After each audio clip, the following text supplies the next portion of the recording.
안녕하세요. 오늘은 이 세잎 클로버 하나가 동아시아의 역사 속에서 어떻게 신앙과 문학, 그리고 정치를 하나로 엮어냈는지 그 흥미로운 여정을 따라가 보려고 합니다. 시인, 소설가, 그리고 대통령.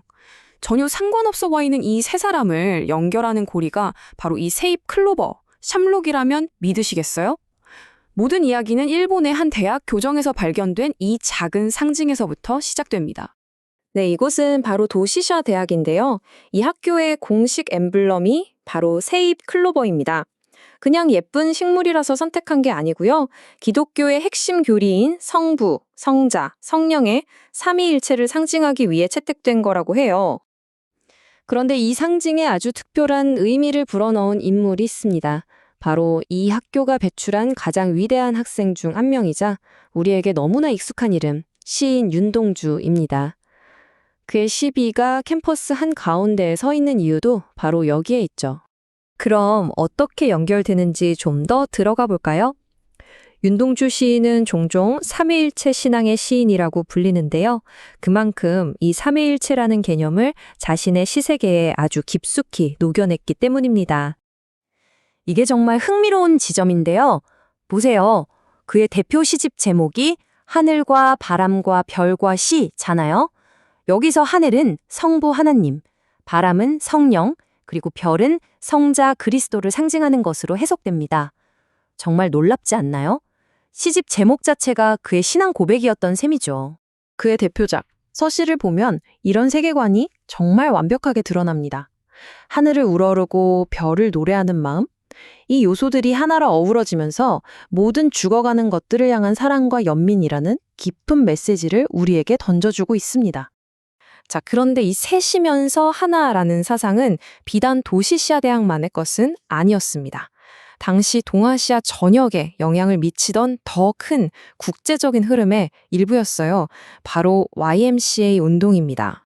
YMCA의 상징? 바로 이 삼각형이죠. 이건 역시 삼위일체를 떠올리게 하는데요. 영, 지, 체, 즉 영과 정신과 신체의 조화로운 발달을 통해 온전한 인간을 길러낸다는 목표를 담고 있습니다. 국가나 인종, 종교의 벽을 넘어서자는 비전이었죠. 그리고 이 YMCA의 영향력은 정말 막대했습니다.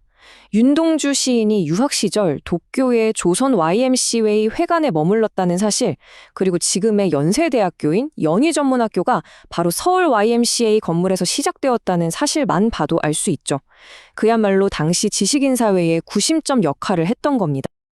시간이 흘러 수십 년 뒤, 이처럼 경계를 넘어서 양심에 따라 행동하는 정신이 일본 문학계에서 아주 강력한 목소리로 다시 태어납니다. 그 목소리의 주인공은 바로 노벨 문학상 수상 작가인 오에 겐자부로입니다. 그는 단순히 글만 쓰는 작가에 머무르지 않았어요. 자신의 명성과 영향력을 바탕으로 일본과 한국의 독재와 권위주의에 맞서 싸우는 행동가였습니다. 그의 이런 면모는 노벨상 수상 연설 제목에서 극명하게 드러납니다. 먼저 노벨상을 받은 가와바타 야수나리가 아름다운 일본의 날을 이야기했다면 오에겐자부로는 애매한 일본의 날을 이야기했죠. 과거 제국주의 역사를 제대로 직시하지 않는 일본의 모습을 정면으로 비판한 겁니다. 그의 신념은 행동으로 증명됐습니다. 천황의 존의 문화훈장을 민주주의보다 높은 권위는 인정할 수 없다며 거부한 일화는 아주 유명하죠. 평화헌법 수호운동에 앞장섰고 특히 한국의 민주화운동과 김대중의 구명운동에 적극적으로 나섰습니다. 네, 바로 여기서 이야기가 연결됩니다.